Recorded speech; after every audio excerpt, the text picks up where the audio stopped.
I live in Japan, where Pokemon is still very much a huge deal. Cards, merchandise, anything really. Just like the rest of the world, card scalping is a huge thing. Personally, I feel the game is for kids and do my best to allow kids to enjoy it. I also despise scalpers and only ask people to pay what I paid with no markup. I recently offered my services to a group on Facebook and was flooded with people who wanted Japanese cards. Okay, no problem. I can help. So I start helping people when in pops Mr. Ran. Now, Mr. Ran introduced himself to me as a card shop owner who wanted 20 to 50 boxes of the latest set. I tell him, sure, why not? And start searching for boxes in his price range. I found around 20 or so, asked him several times, are you sure this is what you want? Is this price okay for you? I'm going to buy them now. All the while he says, yes, please, I'll pay you once you've bought them. Now, call me naive, but I did buy them, to the tune of $2,600. When I told him the final cost with shipping, he immediately said, hey man, do you have any references? I haven't seen you in the group before. I want security. I'll give the money to the admins as an escrow, and you'll get it once the product arrives. Now, I've actually just spent $2,600 on Pokemon cards I don't want or need, with money I don't actually have. And now this guy wants to not pay me until they arrive? That could be a 2 to 3 week wait. No, that is not happening. So I give him way too much information. My address in Japan, my Facebook and Instagram account, etc. It wasn't enough. I tell him we actually share common friends on Facebook. That also wasn't enough. I tell him names of people who I'm currently selling to. Still, not enough. I was in a cold sweat. I'm about to be thrown for $2,600 under the bus by someone who reached out to me and, despite several checks, refuses to back down. I finally said, listen, do you want these or not? He said, no thank you. Too many red flags. Sell to somebody else. Okay. Fine, I will sell to somebody else. I Google his card shop. Turns out it's competing with another card shop just down the road. I message that owner, and he is also looking for the same cards and will pay the same price. But I tell him the only condition is that he sells the boxes for $5 less than Mr. Ran. Done deal. So now, Mr. Ran has to deal with the competing card shop getting 20-something boxes of the latest and most wanted stock and underselling him, all because he wanted to take advantage of someone trying to help him out by refusing to pay until cards in hand. This story is absolutely insane, especially when you see how Mr. Ran is acting. Mr. Ran reached out to this man to try and purchase some Pokemon cards, and then snakes him right after he just spent $2,600. That's a lot of money for someone to spend with the expectation of getting it back. On top of that, this man was not buying these just to upsell this individual. He was buying it so that he could sell it for the exact same price. It's even worse because this man was trying to help out Mr. Ran. He was trying to get him a good deal on Japanese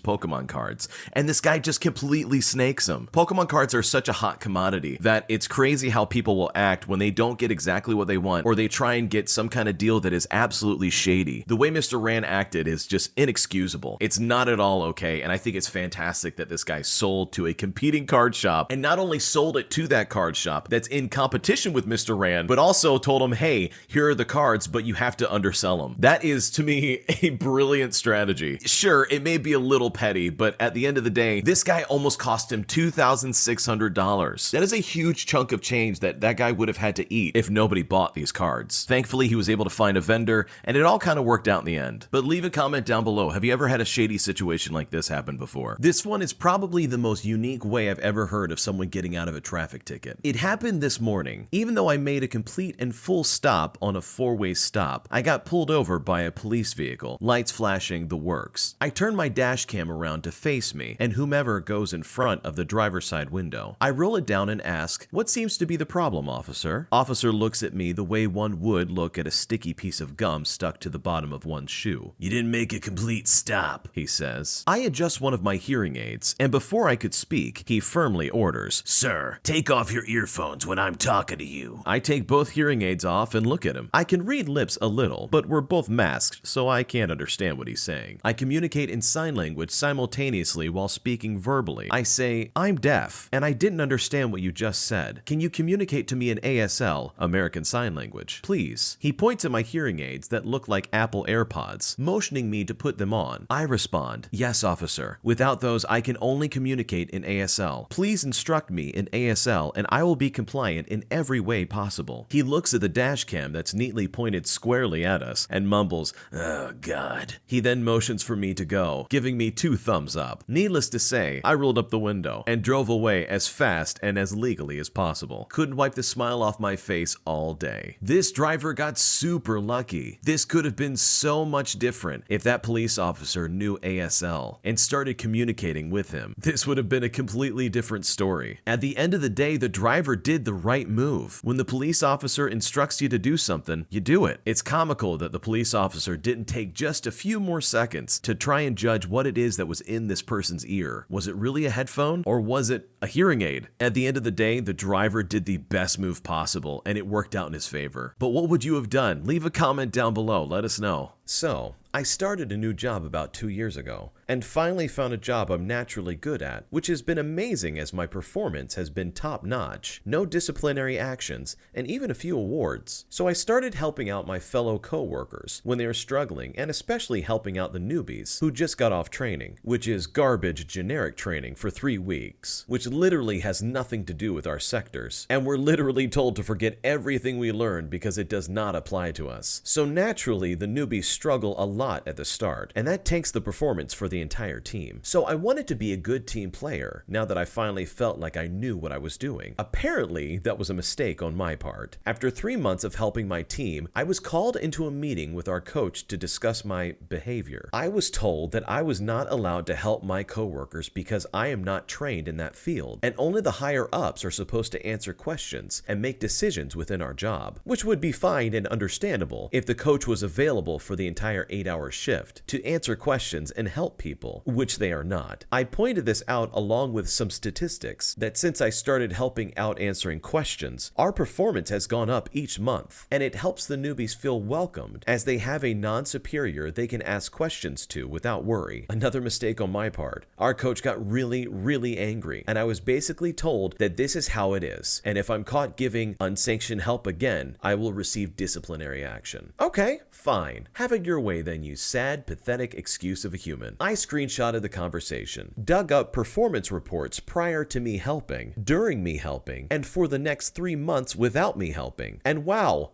shocker, we started tanking in our performance. So the entire team got called into a big meeting with the higher ups, our manager and coach, to discuss what on earth is going on and why we are doing so terrible. I let everyone speak and say their piece, and at the end of the meeting, I just asked if I could have 5 minutes of one of the big chief's time, as I think I might have a solution to improve our performance. And he was actually surprisingly interested, so he called me up after the meeting to hear me out, and I told him about the whole situation, showed screenshots, performance results, the whole 9 yards. My dude was visibly shook, a bit lost for words to be honest, but said he really appreciated the input and would look into fixing this internally, and that was that. 3 days later, the coach resigned in search of greener pastures and probably a new job. It's unbelievable that the higher-ups would prevent this guy from helping train the newbies, especially when the training they're receiving is completely useless. It's pointless to the job and it does nothing to help them get their job done. I can't believe that someone who's worked there for that many years was being threatened to be punished for doing their job. It's absolutely crazy. This story proves that you definitely have a lot more power in your hands than you may realize as an employee of a company. But what do you think? What would you have done in this situation? This next one is every college student's nightmare. So I was in a speech class. It was my last semester, completely online due to COVID. Our professor assigned us a group speech that we were to record and send to him by the due date. I thought it would be easy enough as he gave us 2 weeks to work on it, and group speeches weren't anything new to me. He even made separate discussion boards for our groups that we could use to communicate. This project was worth 30% of our grade, so failing this project meant you would pretty much fail the course. I wanted to get it done early, so we wouldn't have to worry about it, so I immediately posted a message to everyone in the group group, asking when they were free to do a Zoom meeting to discuss the project. No reply came for a few days by any of them. I then posted again, this time a little more stern, as it didn't seem any of them cared enough to even reply at all. I waited a few more days. At this point, we only had a week left before it was due, so I just divided up the work and posted what everyone would need to write their portion of the speech about, and gave them a date and a time that I would be holding a Zoom meeting for the final recording to send to the professor. Still, no reply. It was now the day before the speech was to be recorded, and 2 days before the speech was due, and my group members had not made an attempt to make contact in any form at all. So I did the only thing I could think of and emailed my professor explaining the situation, but I assumed he would not reply, because throughout the entire semester, it took him over a week to reply to any emails I had sent him. I then did the entire group project on my own, which took me the entire night with no sleep. After I finished writing everyone's speech, it was around the time I had scheduled the Zoom meeting to record. I joined it out of amusement, knowing nobody in my group would be there. Sure enough,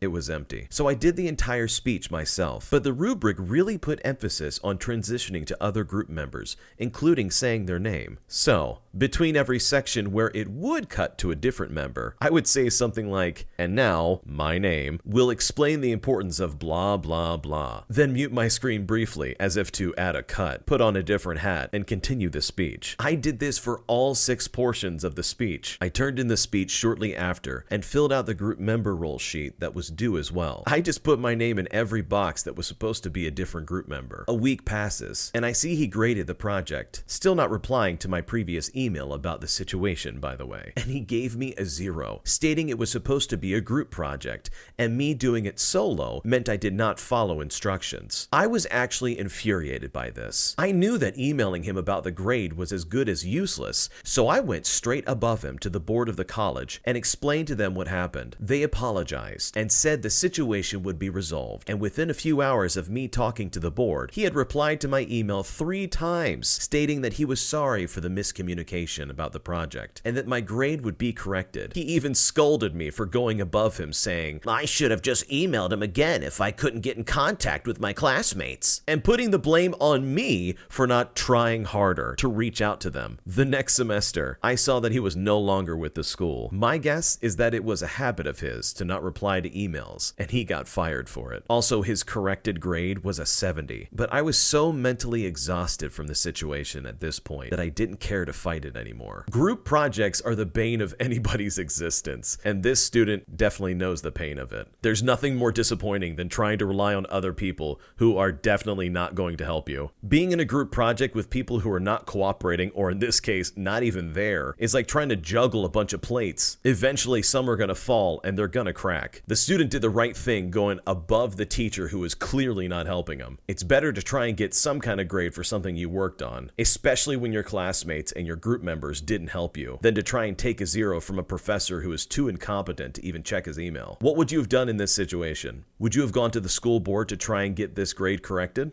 I worked at a company that gave out exorbitant amounts of vacation. Anyone who worked there for 25 plus years received 8 weeks of vacation and 2 weeks of personal time. This was a family-owned company, but rather large. We ran 3 shifts totaling 250 people. Enter Jimmy. Jimmy was a grizzled old man. He started at the company when he was just 20, and now that he was 63, he simply didn't care. Jimmy also knew how to make a specific part for our product. Him and one other higher up in the office. One day, the plant owner comes out and announces he's selling to a corporation. He's older and ready to retire. He promises that there will be very little change and wishes us all well. The new company comes in and immediately goes after many of the great benefits we had. The first thing they do is cut everyone's max vacation down to 4 weeks and completely do away with personal time. Anyone who has maxed out had until December 31st of that year to use it up, and they wouldn't pay it out. They then go into the office and clean house, firing anyone who's close to retirement, including Jimmy's backup. But they also do away with one very important rule. You no longer have to get vacation approved. You just call in and take it. Jimmy was pissed, and they know it. They realize he's the only one in the building that can do his job now. So they hire a new kid for him to train, most likely to permanently replace Jimmy. So Jimmy does what anyone would do. He calls in the first training day for the new hire and lets us know he's going to use all his PTO at once and promptly takes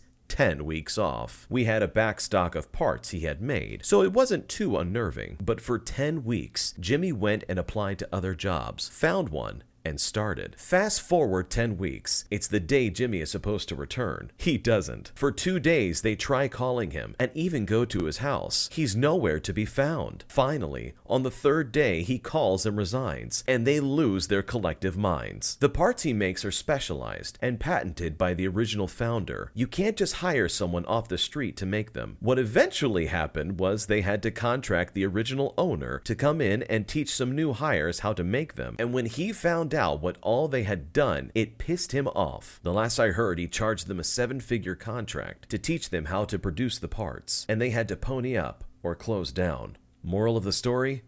Don't mess with people's vacation time. Jimmy in this story is my absolute hero. If someone came in and took away my benefits that I'd worked my entire career for, and in Jimmy's case, his entire life for, I would be livid. How on earth can you expect anybody to want to be loyal to your company if you're not loyal to them first? It's a tragedy that so many people got let go because they were close to retirement. But Jimmy did it the best. Nothing's more gangster than showing up and saying, I'm taking 10 weeks off. And then in those 10 weeks, finding a new job to replace the job that's screwing you over. Jimmy is my hero. People like that are fantastic to work with because you know for a fact they're going to get things done. Working with a Jimmy in an office is a fantastic experience. 9 times out of 10, they are absolutely hilarious, and they're going to tell you exactly what they feel about the company they're working for. What would you do in this situation? Leave a comment down below. Let us know. Thank you so much for watching. Don't forget to like and subscribe and turn on notifications so you never miss a video.